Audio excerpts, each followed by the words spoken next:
আচ্ছা রফিক, হ্যাঁ কাকা। তুই তো প্রতিদিনই ফজরের নামাজ পড়তে যাস। হ্যাঁ আমি হ্যাঁ। দেখি তোকে মাঝে সাঝে।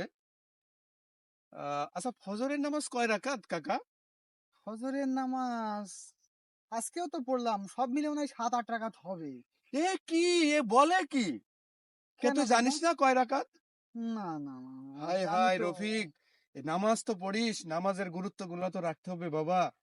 ফজরের নামাজ হলো 4 রাকাত, 2 রাকাত সুন্নত, 2 রাকাত ফরজ।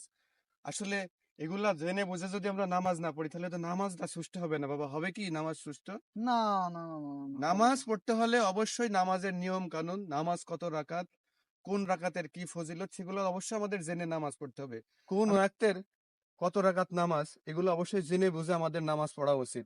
আমি সবার উদ্দেশ্যে বলি যে কোন ওয়াক্তের কত রাকাত নামাজ আমরা জেনে বুঝে পড়বো অবশ্যই, যেন এই ভুলটা আমরা না করি। ইনশাল্লাহ। আর নামাজ হচ্ছে বেহেশতের চাবি।